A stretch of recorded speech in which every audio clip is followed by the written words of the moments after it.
All right. So I'm going to read the Bhagavad Gita. I'm going to try to do it by a chapter. I might even be able to do 2 chapters at a time. But basically, I just figured I'll just read it. And that way it's available for anyone who wants to listen to it whatever they're doing at their house while they're quarantined. So this version of the Bhagavad Gita, it's new to me. Christina found it in our little free library, so I read the first chapter, I think, but I read the other, another version, so I know what's coming, but I figure we can go through this one together. It's the Bhagavad Gita, Krishna's Counsel in Time of War, and it's translated by Barbara Stoller Miller. So, the Bhagavad Gita is an essential text in Hindu culture in India. It's part of the Mahabharata, which is considered the longest epic in the world. There's a lot of different books, I guess, to the Mahabharata. So the Bhagavad Gita kind of just got thrown in there later on. As well as the Ramayana is also in part of the Mahabharata. And these poems or these epics they tell stories of Indian avatars or Indian gods, and you know the stuff they go, the life that they live.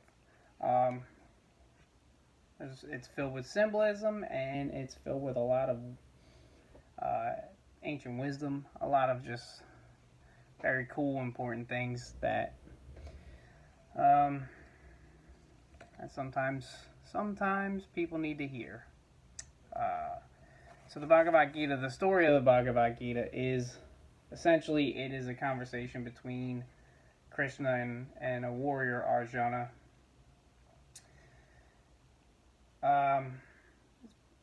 So Arjuna is getting ready to fight, and he goes to the middle of the battlefield, and he sees his opponents, which in this case his opponents are his cousins and his uncles and his kinsmen.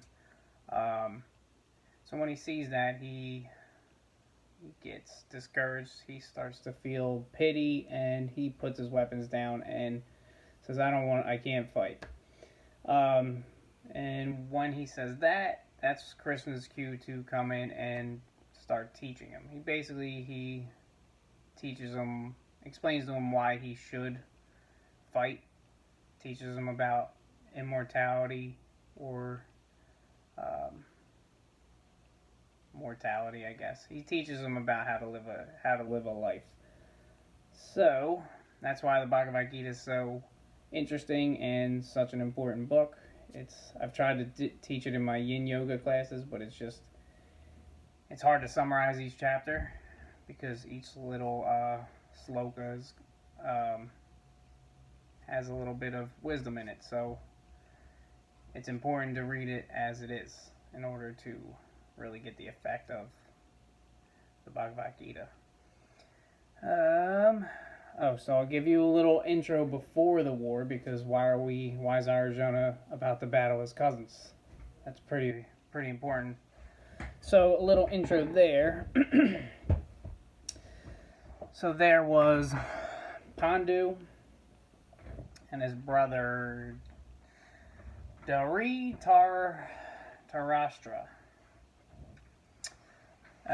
So Pandu was the king, because Dhritarashtra is blind.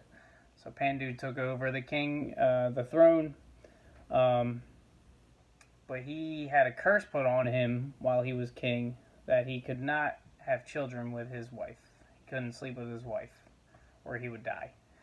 So eventually Pandu moved off. He kind of went off into the forest, and with the help of some deities, he ended up having 5 sons, and after he had his 5 sons in the forest, he ended up dying. So then the 5 sons go back to the kingdom, where they are treated like royalty because they are the heirs to the throne. So they get the best teachers, the best training on the bows and arrows and the spears and basically combat. Um, so what happens is the cousins start to get jealous. They start to see that, oh, Arjuna is the greatest warrior we've ever had, and the Pandava brothers, or the Pandava sons now, are known as virtuous, just good people. And the cousins can't stand that. So there's constantly plots to assassinate the Pandavas and try to take over the throne. And they don't really work, except for one day. What's his name? Duryodhana, which was the oldest of the Dhritarashtra's sons. So he rigged a dice game, and he challenged the oldest Pandava brother to the dice game. The stakes were that if the Pandava brother lost, he had to give up his right to the throne and he was banished to the forest for 13 years. Since the dice game was rigged, he obviously lost, and being a virtuous person, he took his punishment. Alright, I'll see you in 13 years. And then the Pandavas all went off into the forest for 13 years. Hold on, let me get some coffee. So during that time, the Dhritarashtra, the blind brother, he becomes the king, and basically evil rules the kingdom for the 13 years while the Pandava brothers are in the forest. So the Bhagavad Gita actually takes place once they come back to reclaim their right to the throne, and that's what this battle is about. This battle is about, well, the symbolism is good versus evil. But basically, the Pandavas are the heirs to the throne, and they deserve to get their throne back. They took their punishment like men. They did it without complaining, so when they come back, they expected to get the throne. But, of course, Dhritarashtra,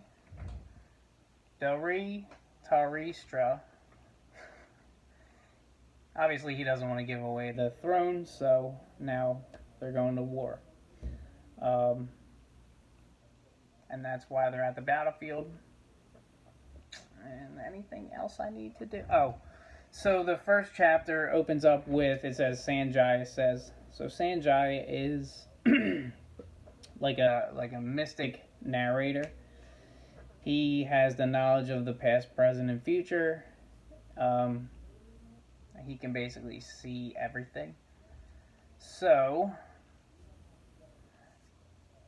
Dhritarashtra is granted a boon, and that boon is, boon means a gift. So that gift is to have Sanjaya narrate the battle for him, so he can see every part of the battle no matter what is going on.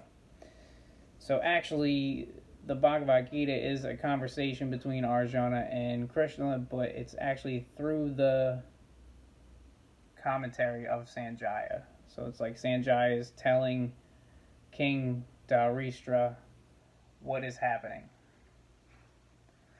And I think that'll do it for the summary. So then the next video will be chapter